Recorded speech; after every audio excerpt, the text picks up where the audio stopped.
Break के बाद एक बार फिर आपका स्वागत है। आप देख रहे हैं चलते चलते कुछ बात हुई, मुलाकात हुई, और आज हमारी मुलाकात हो रही है रणवीर सेना के तथा कथित कमांडर के बतौर अपनी पहचान रखने वाले बरमेश्वर मुखिया।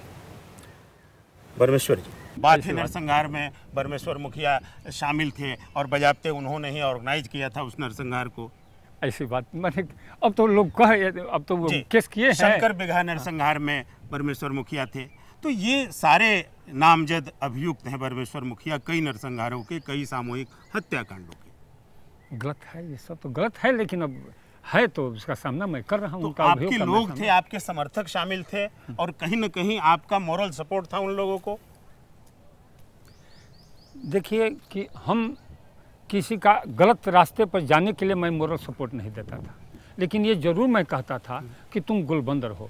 यदि उग्रवादी तुम पर हमला करे, सामना करे, तो तुम उसको उसी रूप में तुम जवाब दो, लेकिन ताकि वे समझ। बथानी टोला में जो लोग मारे गए वे सारे के सारे उग्रवादी थे, बच्चे भी थे, मासूम भी थे। ऐसी बात कैसे हो सकती? तो आपने कभी विरोध किया ऐसी हत्याओं का, ऐसे नरसंहारों का, जहां उग्रवादियों को मारने की बात आप जो कह रहे हैं समझ में आती है, लेकिन गरीब लोगों को मार देना बीत गई, सो बात गई। वक्त अब आगे की बात, आगे की बात की जाए। लेकिन हम जब बात आपसे कर रहे हैं चलते चलते में, तो ये जरूर मायने रखता है कि जो बातें गुजर भी गई और जहां जो सच था उस सच को भी आज सामने रखा जाए। तो सच है ही, मान लिया जाए कि मैं किसान को गोलबंद करता था, कौन लड़ रहा है, कहाँ शस्त्र। पुलिस लोग पूछ रहे, जब अरेस्ट हुआ था तो एसपी या आईजी तकले हमसे पूछे कि शस्त्र की व्यवस्था कैसे होती थी, है कि मैं तो शस्त्र की बात हम जानते ही नहीं कि कहाँ से लोग व्यवस्था कर लिए।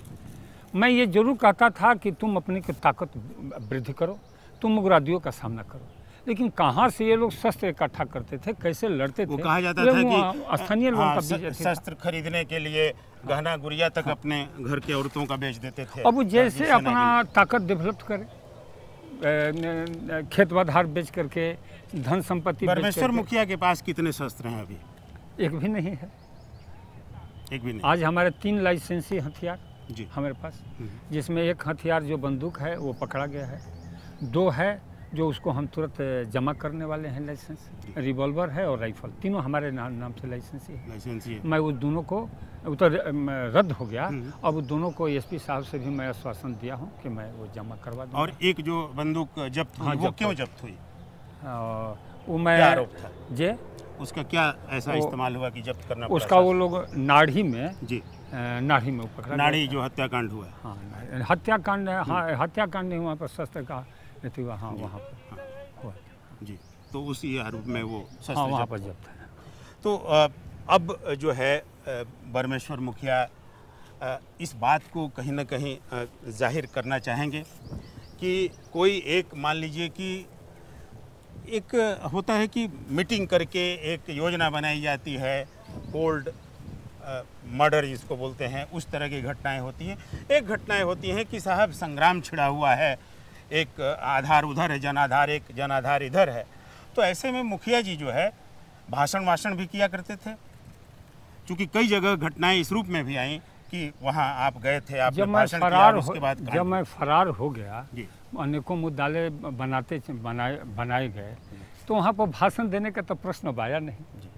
जब वहाँ पर पटल पाते, मंच लगता, तो लगने का तो सवाल अब है नहीं। कुछ गोपनीय भाषण, कुछ लोगों के बीच में भाषण। हाँ, जब संगठन ऐसे है तो गुप्त बैठक होती थी जी, और उसमें मैं अपना विचार देता था लोगों को। हाँ, तो मोरली मतलब आप कैसे लोगों को जगाते थे, या फिर वो? देखिए, जगाने की बात तो ये उग्रवादी तो ऐसे काज कर रहे थे कि स्वतः लोग जगा हुआ था। मुझे बटोर देना था, एक जगह इकट्ठा कर देना, सो इकट्ठा हो गया। अकेले लोगों की विश्वास हुई, अकेले मुखिया जी, लोगों की विश्वास हुई। मुखिया जी के साथ एक जमात भी थी जो बहुत खास लोग थे, कोर, हार्ड कोर जिसको बोलते हैं। जरूर निश्चित कुछ कोड हार्ड कोर रहते होते हैं, कहीं किसी भी, या राजनीतिक दल हो या शस्त्र का भी भाषा बोलने वाले चाहे थे, तो कुछ होते हैं, कुछ आते जाते रहते हैं, होते ही हैं। तो वे लोग अभी बाहर हैं या जेल में हैं? सब कोई बाहर तक करके सब कोई, सब लोग बाहर। मुखिया जी एक पढ़े लिखे इंसान हैं, आपने पढ़ाई की, प्री यूनिवर्सिटी किया, BA पार्ट 1 किया, BA पार्ट 2 में शायद आप थे, तब तक पढ़ाई आपकी छूट गई। आरा के जैन कॉलेज से मुखिया जी ने पढ़ाई की। पढ़ाई जब आप कर रहे थे तो क्या आपने सोचा था कि आपकी ज़िंदगी जो है इस डगर पर ऐसे चल पड़ेगी, या फिर मुखिया ने कुछ और सपने देखे थे परमेश्वर जी ने कि हमको ये बनना है वो बनना है? सपना तो सब कोई देखता है जब पढ़ता है तो जी। तो निश्चित मैं थोड़ा सा डॉक्टर थी बायोलॉजी लिया था, बायोलॉजी लिया, लेकिन डॉक्टर बनना मेरा ज़्यादा सबक है मिलिट्री में जाने का था। जी। मैं एयर विंग का मैं वहाँ पर कमांडर था, कमांडर स्कूल में। अच्छा अच्छा। हमारा फर्स्ट A-B सब सर्टिफिकेट भी मिला हुआ था। यदि एक और सर्टिफिकेट मिल गया रहता तो मैं सेकंड लेफ्टिनेंट बन जाता डायरेक्ट, और मैं आज सेनाध्यक्ष के पद से रिटायर करता। क्या बात है। तो सेना में जाने की तमन्ना थी, जरूर। सेना में नहीं जा सके, नहीं। लेकिन चलिए आगे ऐसा कुछ आया मंजर की रणवीर सेना तो हाथ लगी, तो सेना फिर वहाँ भी आ गई। एक लड़ाका के तौर पे रहे हैं परमेश्वर मुखिया, एक लड़ाका के तौर पर आपके बारे में सुनते हैं कि आप लड़ जाते थे वीडियो से, आप लड़ जाते थे किसी नेता से, MLA से। तो ये लड़ाई क्यों लड़ते रहते थे परमेश्वर मुखिया पहले भी? जहाँ कहीं भ्रष्ट अफसर होते थे, निश्चित वहाँ पर मुझे अजब कि ये इस तरह से ये भ्रष्ट करे और मैं यहाँ पर हूँ। मैंने भ्रष्टाचार को एकदम देख के आग लग जाती थी, आग लग जाती थी शरीर में, बदन में आग लग जाती थे, गुंडे तत्वों से आग लग जाती थी। गुंडे तत्वों का भी मैं सख्त विरोध करता था। मैं खदेड़ता था गुंडे तत्वों को। अपने गांव में का जेवार में भी नहीं रह पाते थे लोग। हाँ, हम ऐसी बात नहीं, अपने मोरली तो ये सोच, मोरल से ये सोच, ये चेतना। आज मैं फ्री चल रहा हूँ, आज मैं फ्री चल रहा हूँ, कोई शस्त्र हमारे पास नहीं है।